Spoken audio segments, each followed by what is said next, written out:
अशी नवनवीन कीर्तने व प्रवचने ऐकण्यासाठी आमच्या चॅनलला लाईक, शेअर व सबस्क्राईब करा. ब्रह्मानंदं परमसुखदं केवलं ज्ञानमूर्तिं द्वन्द्वातीतं गगनसदृशं तत्त्वमस्यादिलक्ष्यम् एकं नित्यं निर्मलमचलं सर्वदी साक्ष्यभूतं भावातीतं त्रिगुणरहितं सद्गुरुं तन्नमामि. विनायकं गुरुं नमामि साखरे नाम विश्रुतं येषां चरण सान्निध्या जीवा मुक्ता भवन्ति. साखरे वंशविख्यातं ज्ञानदानपरायणं विनायकं गुरुं वन्दे भवबन्धविमुक्तये.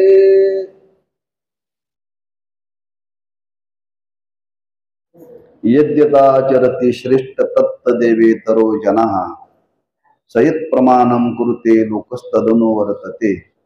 इत वडील जे जे करीते तया नाम धर्म ठेविते तिची एर अनुष्ठिती सामान्य सकळ.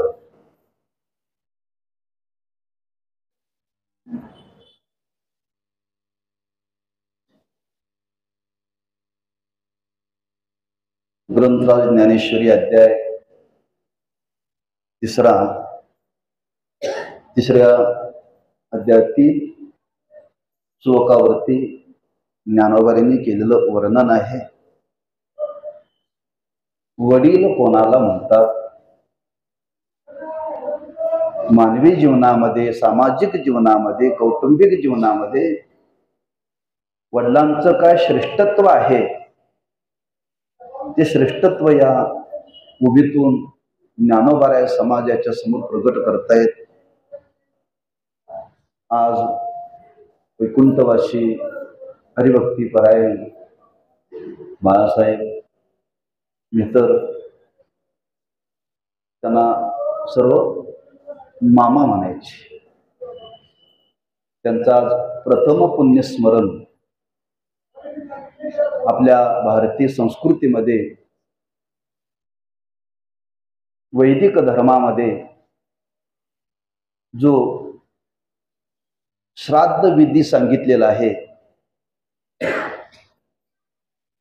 आणि तो श्राद्ध विधी प्रत्येक पुत्राने कर्तव्य म्हणून तो जीवनामध्ये केला पाहिजे. का केला पाहिजे? आपण जन्माला येत असताना अनेकांचे ऋण आमच्या तुमच्या जीवनामध्ये आहे. पहिले ऋण आहेत देवाचे बरं. दुसरे ऋण आहेत ऋषी मुनी संतांचे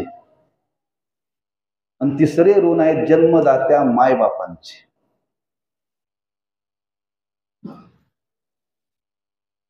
त्या प्रत्येकाच्या ऋणाचा विचार केला तर तसं ऋणातून उतराई होणं कठीण आहे, पण ऋणातून उतराई होण्याचा प्रयत्न करावा असं शास्त्र सांगतं बरं. यद्यपि ऋणातून उतराई होता येत नाहीये. ज्या देवाने आम्हा तुम्हाला हा नरदेह दिलेला आहे त्याच्या मोबदल्यामध्ये आपण देवाला काय देणार आहोत?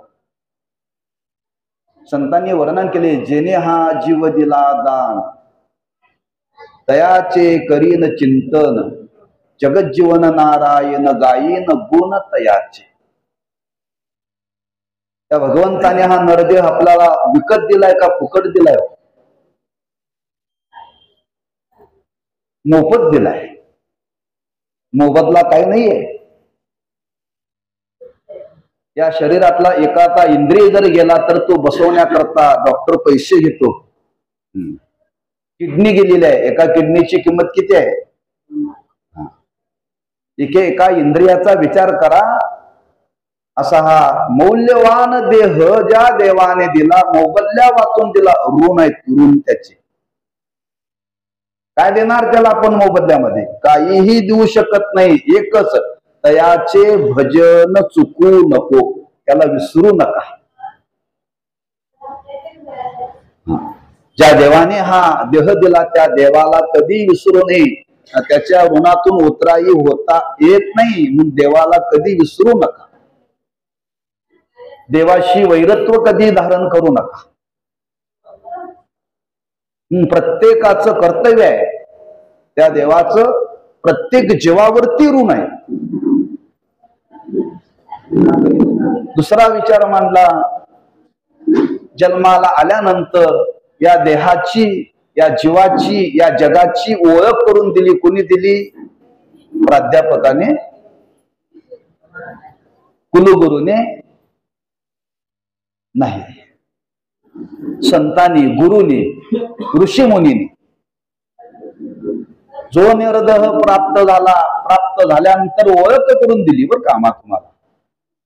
जीव म्हणजे काय, जग म्हणजे काय, जन्म म्हणजे काय, मृत्यू म्हणजे काय, जगणं म्हणजे काय, त्या प्रत्येक गोष्टीचं ज्ञान ज्यांनी करून दिलं त्यांचे ऋण आमच्या तुमच्या जीवनामध्ये. तुकोबारांनी वर्णन केले, काय सांगू आता संतांचे उपकार, मज निरंतर जागविती, काय द्यावे त्याशी व्हावे उतराई. त्या संतांचे, ऋषी मुनींचे ऋणच आमच्या तुमच्यावरती. त्याच्या मोबदल्यामध्ये काहीही देता येत नाही. त्यांचं स्मरण आणि जन्माला आल्यानंतर, ज्यांनी जन्म दिल्यानंतर लहानाचं मोठं केलं, कोण असे माये बापे पिंड पाळला माया. त्या मायेने, प्रेमाने, मोहाने ज्यांनी जन्म देऊन लहानाचं मोठं केलं बरं, दष्टपुष्ट केलं, शरीराची पुष्टी वाढवली, मनाची पुष्टी वाढवली, बुद्धीची पुष्टी वाढवली, आणि त्यांनी आम्हा तुम्हाला लहानाचं मोठं केलं. असं कोण आहे? मायेबाप. काय देणार त्यांना आपण? हॉटेलमध्ये जेवल्यानंतर ताटाचं बिल भागवता येतं,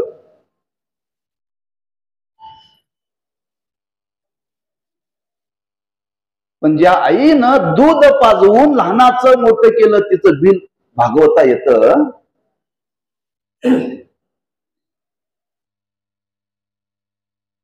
ज्या माय बापानी हाडाची काढ केली, दिवसाची रात्र केली, आपल्याला जगवलं, काय देणार आपण त्यांना? याचा अर्थ त्यांची ऋणच आमच्या तुमच्यावरती. मग त्या ऋणातून उतराई होता येत नाही, पण उतराई होण्याकरता एक पहिला प्राथमिक विचार सांगितला, त्यांचं श्राद्ध घालावं. त्यांचं श्राद्ध घालावं हा त्यांच्या ऋणातून उतराई होण्याकरता अल्प विचार म्हणलाय बरं का. श्राद्ध घातलं म्हणजे त्यांच्या ऋणातून उतराई होत असं समजून का, पण होण्याचा प्रयत्न करावा बरं का. घातलंच पाहिजे, ऋण आहेत त्यांचे, लक्षात ठेवा. त्यांच्या नावाने आज तिथीला, वैदिक धर्माला धरून, आपल्या संस्कृतीला धरून त्यांच्या नावाने पिंडदान करावा बरं. पिंडदान करावा, यथाशक्ती जे आपल्याला जमेल ते दान करावं. द्रव्यदान करा, वस्त्रदान करा, धातुदान करा. यातलं काही नाही जमलं तर कमीत कमी आजच्या दिवशी अन्नदान तरी करा त्यांच्या नावाने. ऋण आहेत त्यांचे बरं का. म्हणून कर्माचे प्रकार सांगितले, नित्य कर्म, नैमित्तिक कर्म आणि प्रायश्चित्त कर्म. रोज स्नान करणं, रोज देवाची पूजा करणं हे नित्य कर्म आहे. वाढ वडिलांचा श्राद्धाचा विधी करणं हे नैमित्तिक कर्म आहे. आणि आमच्या तुमच्या जीवनामध्ये काही जर पाप घडलं, काही दोष घडला, तर त्याच्या प्रित्यर्थ प्रायश्चित्त कर्म करा असं वर्णन केलंय बरं का. मन आहे, मांजर मारलं तर काशीला जावं लागतं प्रायश्चित्त घेण्याकरता.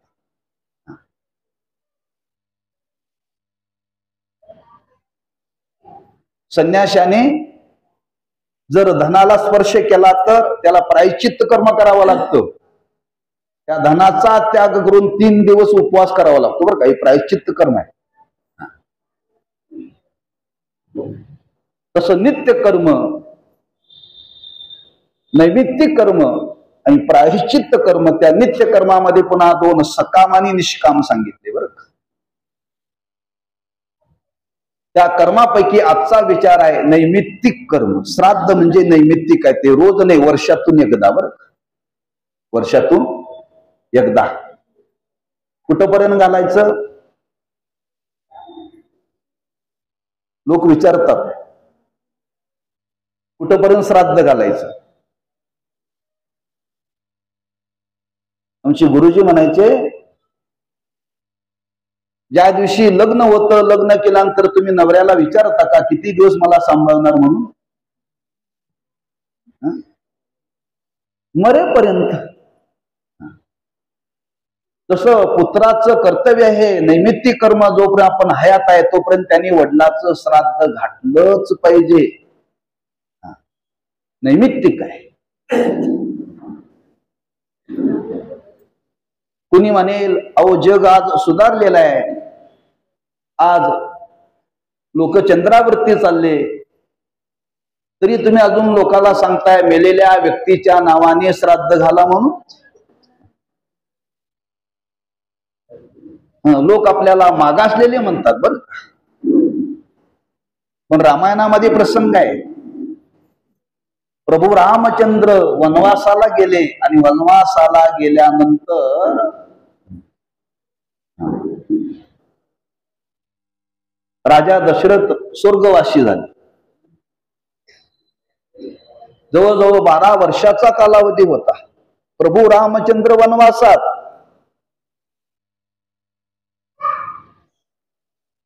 आणि अयोध्येमध्ये आपल्या पित्याचा शेवट झाला.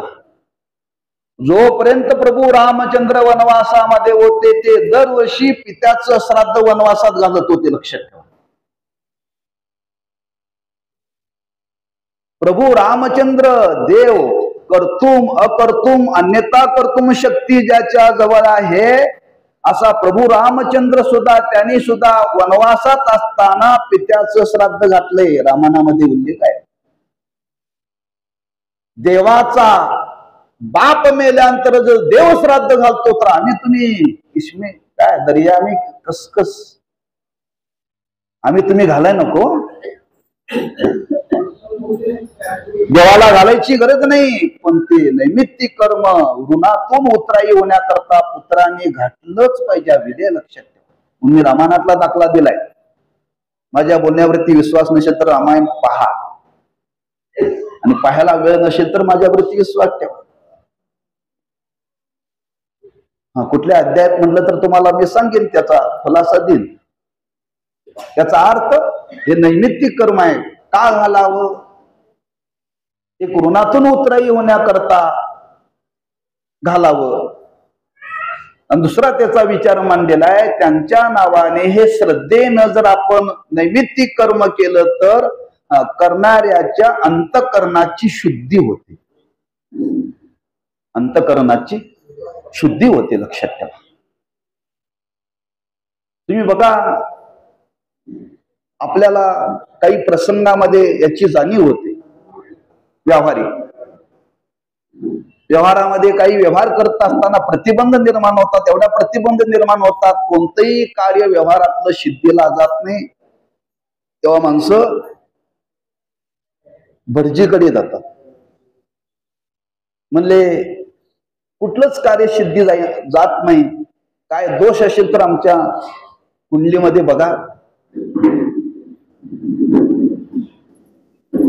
मग ते बघता बघता पितृदोष निघतो बरं का. पितृदोष निघतो, आणि ते पितृदोष निघाल्यानंतर ते पितृतर्पण करावं लागतं. कुठं करावं लागतं? गयेला जाऊन करावं लागतं. माणसं घरात करत नाहीत, विचारतात वाडीला न जाता घरात केलं तर चालणार नाही का?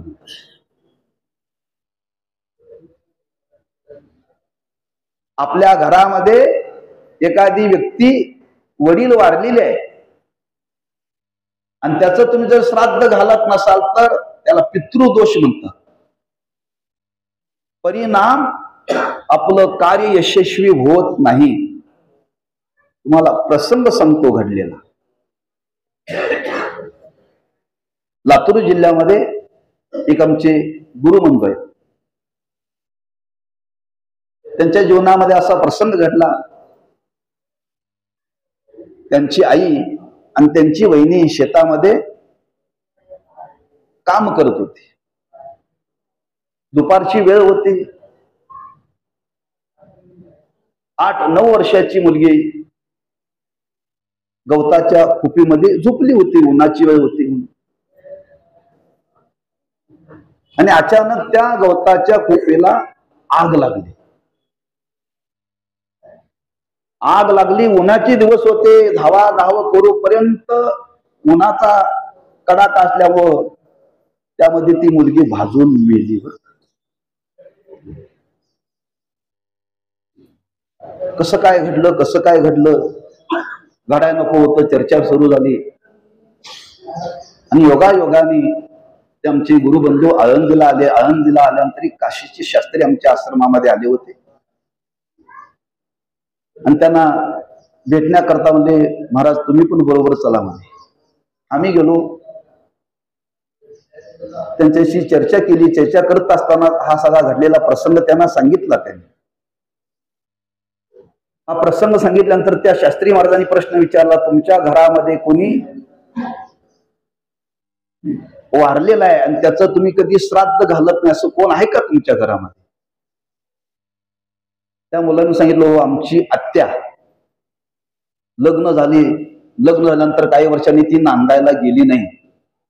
ती आमच्याकडेच राहिली. तिला मुलं बाळ काय झाली नाही. ती वारली. तिचं श्राद्ध आतापर्यंत कोणी घातलेलं नाही.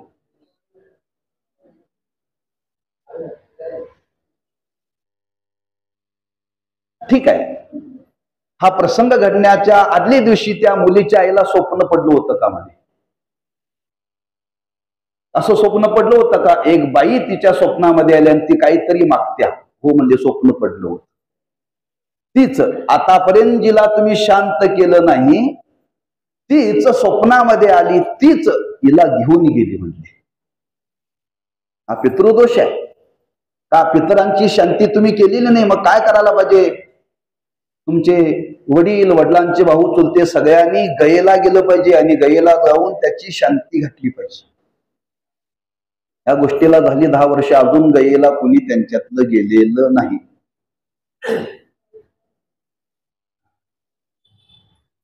घडलेला प्रसंग आहे. आता शांती करता काय करा? अग्नीमध्ये ती भाजून मेली. तिच्या नावाने तिला शांत होण्याकरता गावामध्ये एक गावाला बोर मारून द्या तिच्या शांती करता. तात्पर्य सांगण्याचा भाव माझा आहे, पितृदोष हे कधी आपल्याला आठवतंय? कुंडली जुळत नाही त्यावेळेला, घरात यश येत नाही त्यावेळेला माणसं विचार करतात. म्हणून प्रतिवर्षी वाडवडिलांचं श्राद्ध म्हणजे नैमित्तिक हे कर्म आहे. प्रत्येकाने जीवनामध्ये केलंच पाहिजे. जो मनुष्य म्हणून जन्माला आलेला आहे, ज्याला हिंदू म्हणून घ्यायचं आहे, त्याने हे केलंच पाहिजे. ना आमच्यात करत नाहीत, मग तुम्ही हिंदू नाही, नवे माणूसच नाही. तुम्ही लक्षात ठेवा. म्हशीची बहीण गेल्यानंतर म्हैस कधी आपलं श्राद्ध घालते बहिणीचं? मग तुमच्यात आणि त्यांच्यात काय फरक राहिला? नाही आम्ही घालत नाही. अरे ते सुद्धा घालत नाहीत ना. विधी हा माणसा करताय, लक्षात ठेवा. विधी हा माणसा करताय आणि त्यांची ऋण आपल्या जीवनामध्ये आहेत आणि त्यांच्या ऋणातून उतराई होण्याकरता हा श्राद्ध कर्म, नैमित्तिक कर्मशास्त्राने तुम्हाला सांगितलेला आहे. तो केला पाहिजे आणि तो नैमित्तिक कर्मातला आजचा विधी श्राद्ध कर्म. आमचे मामा, मित्र मामा, त्यांचा आज हे संपन्न होत आहे. व्यवसायाच्या निमित्ताने या इचलकरंजीमध्ये ते वास्तव्याकरता आले. कुष्टी यातीमध्ये त्यांनी जन्म घेतला आणि तो व्यवसाय करीत करीत त्या व्यवसायाच्या निमित्ताने या वस्त्रनगरीमध्ये येऊन स्थिर स्वरूपानं त्यांनी वास्तव्य केलं. पण हे करत असताना त्यांच्या जीवनातला योग वैकुंठवासी तीर्थरूप काजवे महाराजांचा संबंध आला आणि त्या संबंधातून ते वारकरी झाले आणि ती वारी त्यांनी पंढरीची वारी केली. घरामध्ये संस्कार केले.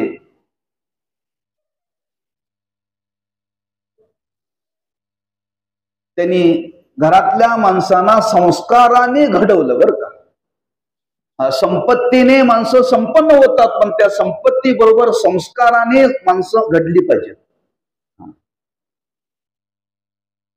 संपत्ती अधिक जीवनामध्ये आली की माणसं व्यसनाच्या अधीन जातात बरं. पण त्याच संपत्तीला जर संस्काराशी जोड असेल तर मनुष्य व्यसनाच्या अधीन जात नाही बरं. इथं वास्तव्य करून त्यांच्या जीवनामध्ये संपत्ती आली, पण संस्कार त्यांनी जतन केले आणि त्या संस्काराचा परिणाम त्यांची मुलं निर्व्यसनी राहिली. अवघड आहे आजच्या काळामध्ये. थोडासा पैसा आला की माणसाची बुद्धी बदलते, लक्षात ठेवा. बुद्धी बदलते. तुम्हाला बोनस मिळाला आणि बोनस घेऊन येता येता मित्र मला अरे बोनस मिळालाय चल लाभ्यावर, लगेच जातात माणसं. का पैसा. म्हणून त्या पैशाला संस्काराची जोड पाहिजे. फार त्यांनी काय वाचन केलं नाही, फार काय शिक्षण घेतलं नाही, पण ते सत्संगामध्ये राहिले बरं. जिथं जिथं त्यांचा संबंध या वस्त्रनगरीमध्ये आला तिथं तिथं ते कीर्तन ऐकायला जायचे. गावी काही उत्सव असला तर त्या उत्सवाच्या निमित्ताने यायचे. श्रवण भक्ती त्यांनी केली आणि त्या श्रवण भक्तीतून त्यांनी काही संस्कार आपल्या जीवनामध्ये संचय करून त्या संस्काराचा परिणाम घरावरती त्यांनी ते वितरित केलं बरं. त्यांना एवढी श्रवणाची आवड लागली होती. मी कधीही इचलकरंजीला आलो ते म्हणजे महाराज कधी आला की सांगा बरं का. कुठं कीर्तन असेल तर तिथे ऐकायला यायचे, ऐकायला यायचे. एवढंच नाही, आमचे मित्र आहेत पत्रकार,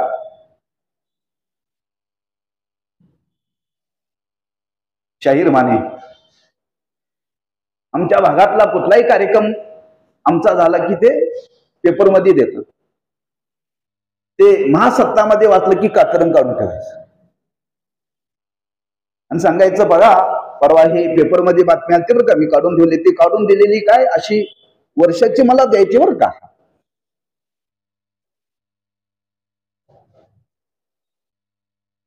म्हणजे श्रवण करायचं आणि एखादी चांगली बातमी आली तर ती काढून ठेवायची पेपरमध्ये बरं का. एवढी त्यांना आवड निर्माण झाली होती.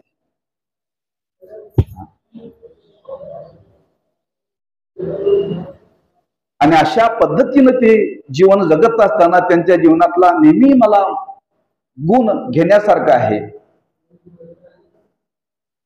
आम्ही नेहमी प्रवचनामध्ये सांगतो माणसाने दोन गोष्टीला विसरू नये, मातीला आणि मातेला. ज्या मातीत जन्म झाला त्या मातीला कधी विसरू नये आणि ज्या मातेच्या पोटी जन्म झाला त्या मातेला विसरू नये. त्यांच्या जीवनातलं वैशिष्ट्य आहे ते ज्या मातीत जन्माला आले त्या मातेला कधीही विसरले नाही शेवटपर्यंत. कोणताही सार्वजनिक कार्यक्रम गावाकडे असेल तर प्रत्येक कार्यक्रमाला येणं, समाजातला कुठला प्रसंग असेल, कोणी व्यक्ती वारले असेल त्याला भेट द्यायला येणं अगदी आदरपूर्वक आतुरतेने ती यायची बरं. गाव सोडून गेलेली माणसं पुन्हा गावाकडे येत नाहीत, लक्षात ठेवा. सांगितलं जातं एक मुलगा अमेरिकेला गेला, त्याचे मायबाप वारले. ते सांगितलं मला वेळ नाही, गावातल्या लोकांना सांगितला तुम्हीच माझ्या आईबापाला धन द्या. कुठं चाललंय जग, चाललंय बघा. पण एक शेवटच्या क्षणापर्यंत मात्र गावाविषयी प्रेम त्यांच्या अंतःकरणामध्ये होतं, लक्षात. आणि या पद्धतीने ते जीवन जगले. अशी श्रद्धा संपन्न वारकरी जीवन जगलेले असे व्यक्तिमत्व आमचे मित्र मामा आणि त्यांचा आणि आमच्या घराण्याचा हा ऋणानुबंध आहे. आणि त्या ऋणानुबंधातून हा त्यांच्या प्रथम वर्ष श्राद्धाच्या निमित्ताने आपण प्रत्येक जण येताना काही ना काहीतरी घेऊन आलाय त्यांना अर्पण करण्याकरता. मी काही आणलेलं नाही. मी ठरवलं संतांनी जे समाजाकरता चांगलं सांगितलं ते संतांची वाक पुष्प वाणी त्यांच्या चरणी समर्पित करण्याकरता मी बरोबर घेऊन आलो.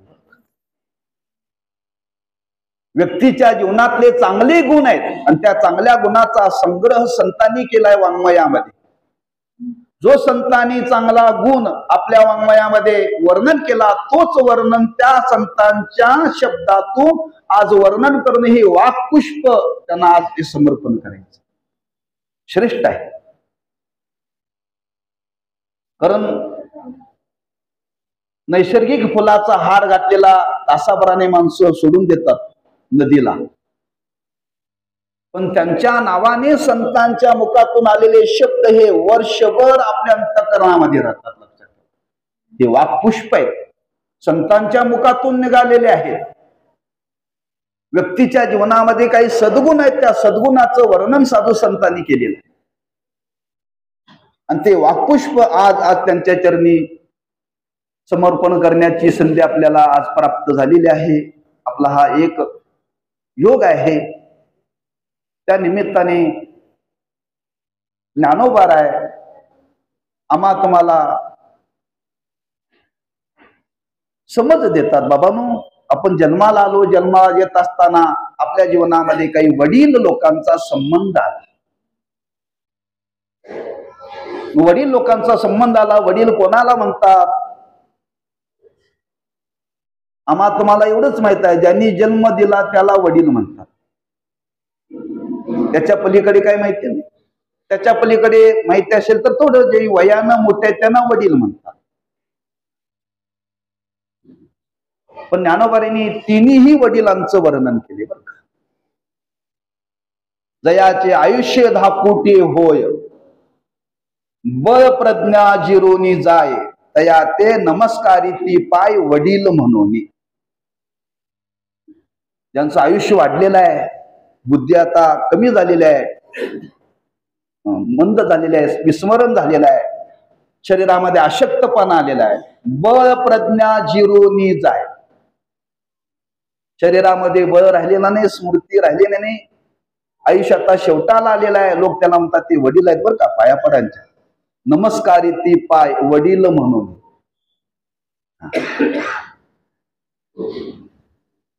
त्याला वडील म्हणतो आपण. ज्यांनी जन्म दिला त्यालाही वडील म्हणतो बरं का.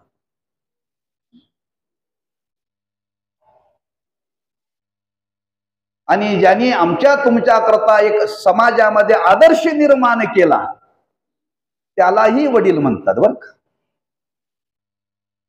श्रुती स्मृतीचे अर्थ आपण होऊन मूर्त, अनुष्ठानी जगा देत वडील जे हे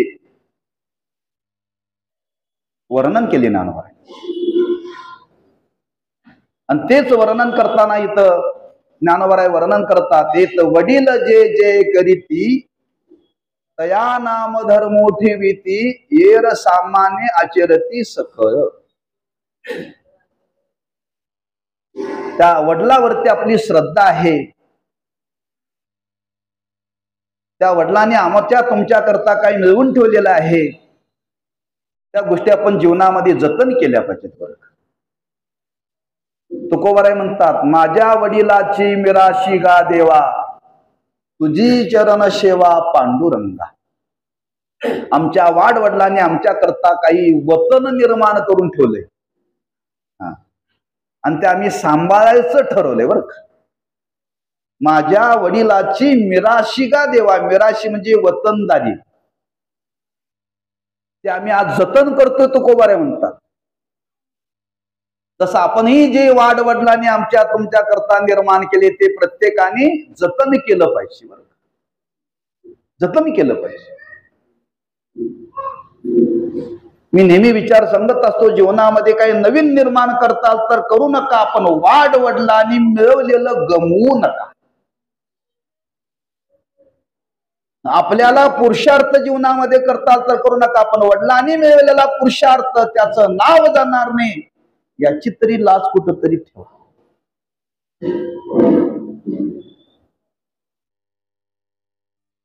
म्हणून वडिलोपार्जित काही गोष्टी जीवनामध्ये जतन केल्या पाहिजेत. बरं, जतन केल्या पाहिजे.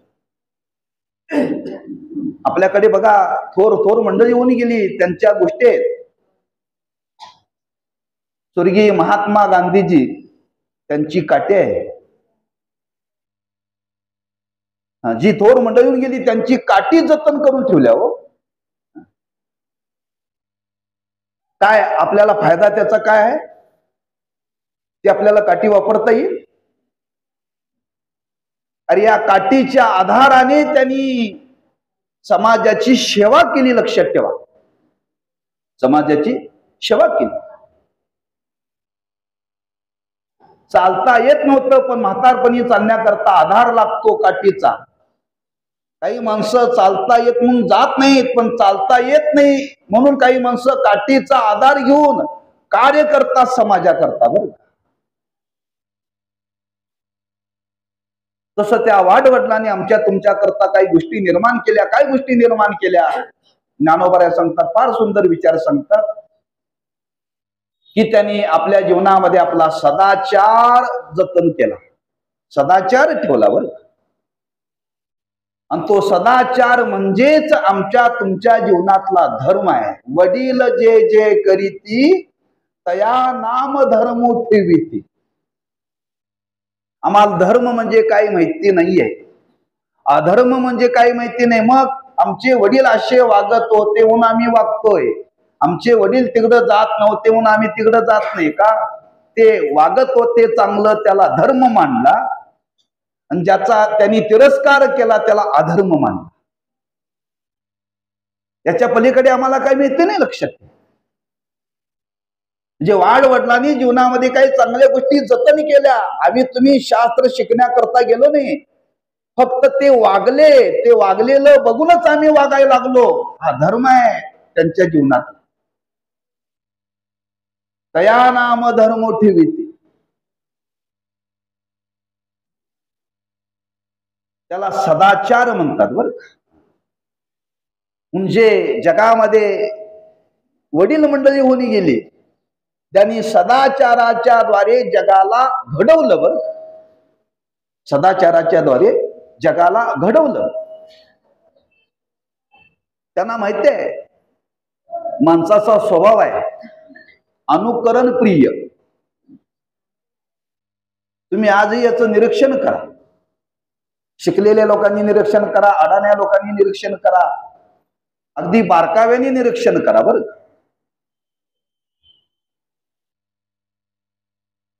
बऱ्याच गोष्टी शिकाव्या लागतात, पण शिव्या शिकवण्याची जगात कुठेही शाळा नाही.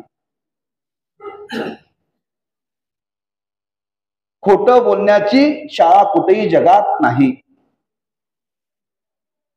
दुराचार करण्याची शाळा जगामध्ये कुठेही नाही. ही माणसं शिकतात कुठं? समोरचं बघून शिकतात.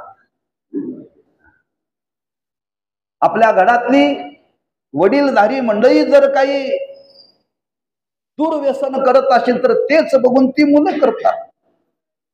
घरातली मोठी माणसं जर शिव्या देत असतील तर तेच बघून ती शिव्या देतात. घरातली माणसं जर खोटं बोलत असतील तर तीच खोटं बोलतात. एक ग्रस्त एका घरामध्ये आले, विचारलं बाबा आहेत का? त्या बाबांनी त्या मुलाला सांगितलं होतं, कोणी आलं तर बाबा घरात नाही म्हणून सांग. ते आलं, ते म्हणजे बाबांनी सांगितलंय बाबा घरात नाही म्हणून सांग. कारण ते खरं बोललं ना, त्याला खोटं बोलायचं माहितीच नाही. हो, त्याला प्रश्न पडला, बाबा घरात असताना बाबा घरात नाही सांग असं बाबा का सांगतात? हे खोटं बोलायला कोण शिकवतं? घरातलीच माणसं शिकवतात. घरातल्या माणसाचा आचार चांगला पाहिजे, विचार चांगला पाहिजे, भावना चांगली पाहिजे. बरं का? म्हणून आज घरामध्ये अनुकरण केलं जातं. मोठी माणसं बघून लहान मुलं वागत असतात. त्यांना शिकवावं लागत नाही. शिकवावं लागत नाही. लक्षात ठेवा. आपण कसं बसतो, आपण कसं बोलतो, ती मुलं बघत असतात. बरं का? हा, आणि ते बघून तसं वागण्याचा प्रयत्न करतात. त्यांना वागा म्हणून सांगावं लागत नाही. का? अनुकरण करणं हा माणसाचा स्वभावच आहे. स्वभावच आहे. मग चांगल्या गोष्टीचं अनुकरण केलं जातं आणि वाईट गोष्टीचं अनुकरण केलं जातं. मग चांगल्या गोष्टीचं अनुकरण आपल्या जीवनामध्ये करावं असं वाटत असेल तर ज्या मंडळीने आपल्या जीवनामध्ये चांगलंच स्वीकारलं आणि ते चांगलं ज्यांचं जीवन समाजामध्ये त्यांनी त्याप्रमाणे वागलं ना, वागले, तो आचार वस्तुपाठ त्यांनी समाजाच्या समोर ठेवला, त्याला म्हणतात धर्म. तुकोबारांनी वर्णन केले, तैसे संत जगी क्रिया करुनी दाविती जगी.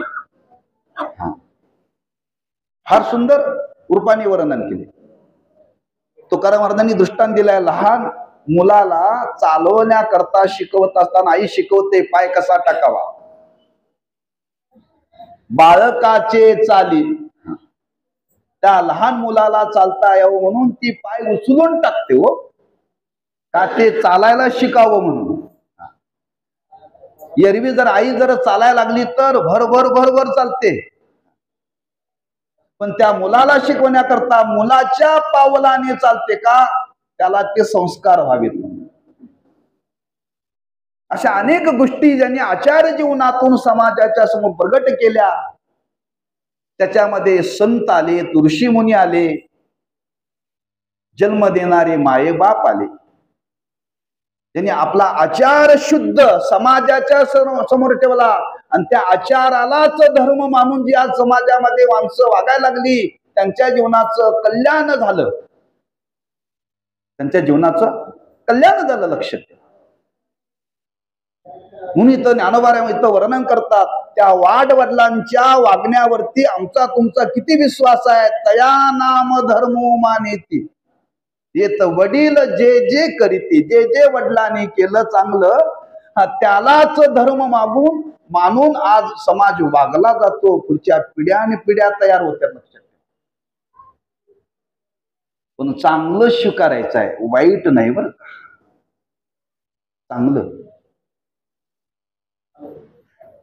आज कशालाही धर्म मानायला लागला तर ते अवघड होईल. एक प्रसंग घडला.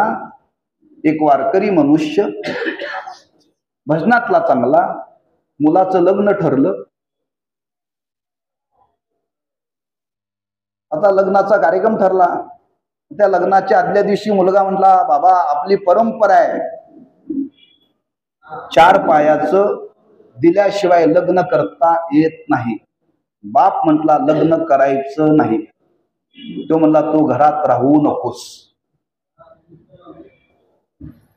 व्यक्ती तुम्हाला माहिती आहे, वैकुंठवासी झाले. त्याचा आणि बापाचं एवढं भांडण झालं, एवढं भांडण झालं. त्याने सांगितलं, अरे आपली परंपरा नाही आहे. नाही, आमच्या घराण्यामध्ये परंपरा आहे, ते दिल्याशिवाय लग्नच होत नाही. याला धर्म मानणं, याला धर्म म्हणत नाही. हा धर्म आहे. हा, तुम्ही कशालाही परंपरेला धर्म माना, ह्याला धर्म म्हणत नाही. बरं का? कारण धर्माचं वर्णन करताना असं वर्णन केले, धर्माचं अनुकरण केल्यानंतर पुण्य निर्माण होतं आणि अधर्माचं अनुकरण केल्यानंतर पाप निर्माण होतं. धर्माचं अनुकरण केल्यानंतर सुख निर्माण होतं आणि अधर्माचं अनुकरण केल्यानंतर दुःख निर्माण होते. पाप पुण्याचा संबंध आहे त्याच्यामध्ये. ज्याच्यामध्ये पाप होत असेल आणि तुम्ही जर वडिलाचा धर्म मानत असेल तर त्याला शास्त्र धर्म मानायला तयार नाही. म्हणून वाडवडिलांनी काही गोष्टी जीवनामध्ये सदाचार सांभाळा. बरं, सदाचार सांभाळा. कधी कुणाची लबाडी केली नाही, कधी परधनाला ज्यांनी स्पर्श केला नाही, ज्यांनी कधी परद्रव्याला परस्त्रीला स्पर्श केला नाही, अशा पद्धतीने जे जीवनामध्ये वागले आणि त्यालाच धर्म मानून आज जगणारा हा पुढचा वर्ग आहे, असे जे वागले ज्ञानोबा म्हणतात ते वडील मंडळी आहे. मग ते जन्म देणारे असतील, समाजातले असतील, साधू संत असतील, त्या सगळ्यांना वडील मानलं जातं. आणि वडील मानून त्यांच्यावरती श्रद्धा ठेवून त्या श्रद्धेनं त्यांनी जो शिकवण दिली त्या शिकवणीप्रमाणे आज माणसं जगतात. जगणं आपलं कर्तव्य आहे. तो त्या पद्धतीने जगला, त्याच्या जीवनामध्ये त्याचं जीवन त्याच पद्धतीने त्याचं सफल झालं. बरं, त्याला दुसरं काही जीवनामध्ये करण्याची गरज नाही.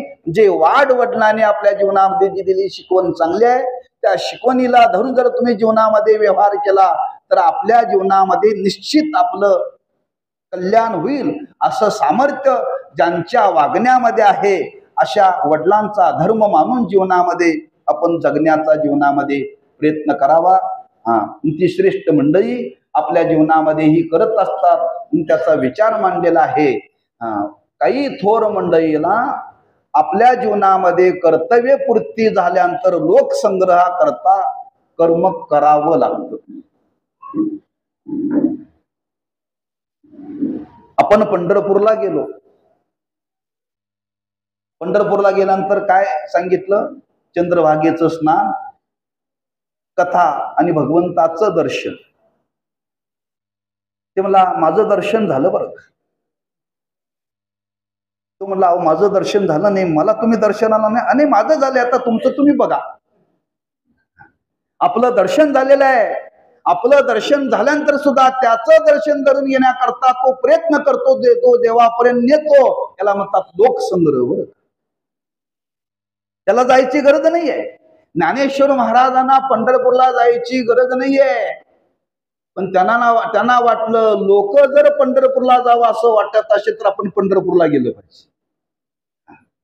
लोकांना वळण लावण्याकरता जे केलेलं कर्म त्याला म्हणतात लोकसंग्रह. लोक गोळा करणं म्हणजे लोकसंग्रह नव्हे. काही गोष्टी आपण शेवटच्या क्षणापर्यंत, वय झालेलं आहे तरी लोक म्हणतात आता वय झाले, आता काय खाल्लं तर काय हरकत नाही. नाही, पुढच्या पिढीला वळण लावण्याकरता काही गोष्टी जीवनामध्ये पाळाव्या लागतात. तीर्थरूप महाराजांचं वय 88. त्यांचा विधी आता परवा दिवशी एकादशी आहे. एकादशी म्हटलं की आदल्या दिवशी दशमी आणि एकादशीच्या दुसऱ्या दिवशी द्वादशी, 3 दिवसाचं व्रत आहे. बरं, एकादशीच्या आदली एक टाइमच जेवायचं आणि एकादशीच्या दुसऱ्या दिवशी एक टाइम जेवायचं, असं 3 दिवसाचं व्रत आहे. त्यांचं वय झालं. काही मंडळी भेटायली म्हणजे महाराज आता वय झालं, हे कशाला करताय, तुम्हाला झेपत नाही. म्हणजे जोपर्यंत प्राण आहे तोपर्यंत करणार.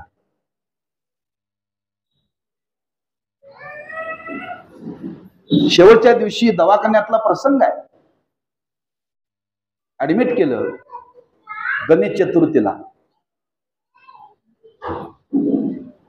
आणि दुसऱ्या दिवशी सकाळी त्यांना डॉक्टरनी अंघोळ न करता खायला दिलं. नातवाला म्हणले बघ दवाखान्यात आले की असं अंघोळ न करता खावं लागतं, मला पहिल्यांदा घरी न्या. ह्यांना विधी निषेध काय नाही म्हटले या लोकाला. ते म्हटले माझ्या जीवनातला प्रसंग आहे, म्हणले आजच मी अंघोळ न करता खातोय. वयाच्या 88व्या वर्षीचे उद्गार आहेत, लक्षात ठेवा. काय गरज होती? तिने दवाखान्यात आता काय खाल्लं न खाल्लं काय, त्यांना पापाचा पुण्याचा संबंध नाही आहे. पण समाजाला वळण लावण्याकरता काही गोष्टी पाळाव्या लागतात. त्याला लोकसंग्रह म्हणतात, लक्षात ठेवा. म्हणून पूर्वी असं समाजामध्ये घडायचं. वडीलधारी माणसं आली की काही माणसं जर तंबाखू खायला लागली, बिडी लागली तर आडुशाला जात होती, आडुशाला जात होती. आता समोरच बिडीवरून तोंडावरती फुंकरतात. का मोठीच मंडळी आज आचार पाळायला तयार नाही बरं का. आणि असा ज्यांनी आचार जीवनामध्ये पाळा, मग ज्यांनी पाळा, ज्ञानोबा म्हणतात ते वडील आहेत. आणि त्या आचार धर्मालाच धर्म मानून पुढची पिढी जीवन जगत असते. आणि त्या आचार धर्माला धर्म मानून जी पुढी जीवन जगते त्याच्या जीवनाचं त्या पद्धतीनं परम कल्याण होतं. असं त्या वडिलांचं स्वरूप ज्ञानोबांनी या ओवीतून सांगितलेले आहे. असं ज्यांच्या पोटी ज्यांचा जन्म झाला अशी त्यांची दिलेली 2 पुत्र, त्यांचे वडील, त्या वडिलांनी दिलेली शिकवण आहे. मामानी त्या शिकवणीला त्यांनी जतन करावं. अनेक प्रकारची त्यांनी शिकवण दिली. त्यातली एक गोष्ट त्यांनी स्वीकारली मोठ्या चिरंजीवानी, की मामांच्या उत्तर कार्या दिवशी ते सूनबाई आणि त्यांचे चिरंजीव सातापा दोघंही वारकरी झाले बरं का. का वडील वारकरी होते, आई वारकरी आहे. त्यांनी स्वीकारलं बरं का. त्यांना कोणी सांगितलं नाही ते म्हणजे महाराज आम्हाला माळ घालायची, चांगली गोष्ट आहे. 7 वाऱ्याच्या उतार्याला नाव लागण्याकरता काय करावं लागत नाही, लक्षात ठेवा. आपोआप नाव लागतंय. पण त्यांनी शिकवलेलं हे स्वीकारण्याकरता मात्र चांगली बुद्धी निर्माण व्हावी लागते बरं. आणि त्यांच्या हे जीवनामध्ये निर्माण झालं म्हणून त्यांच्या आज हे कुटुंब आहे.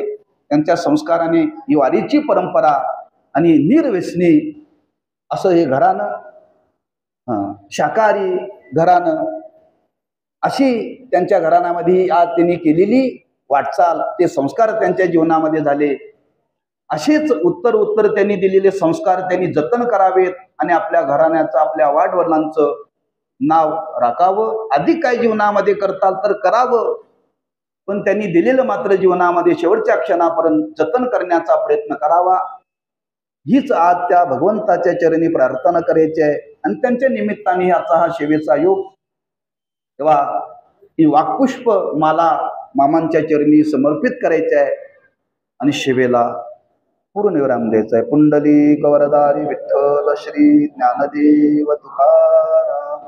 आता विश्वात्मके देवे, येणे वाग्यज्ञे तोषावे, तोषोनी मज द्यावे. जे खांची व्यंकटी सांडो, दया सत्कर्मी रती वाढो.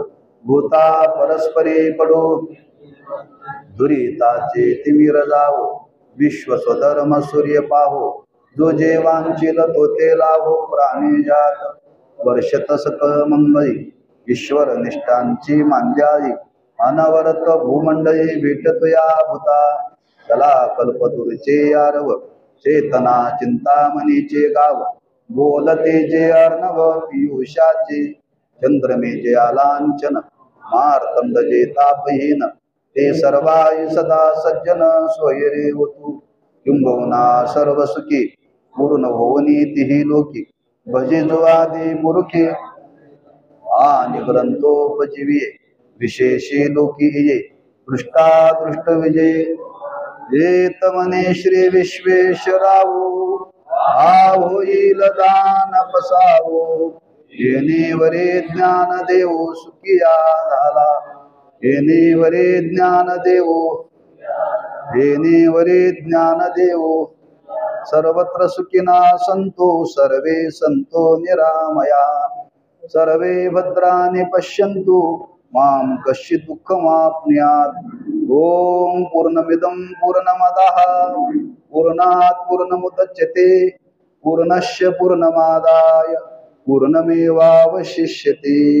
ओम शांती शांती शांती. विठ्ठल विठ्ठल विठ्ठल विठ्ठल विठ्ठल. कुंडली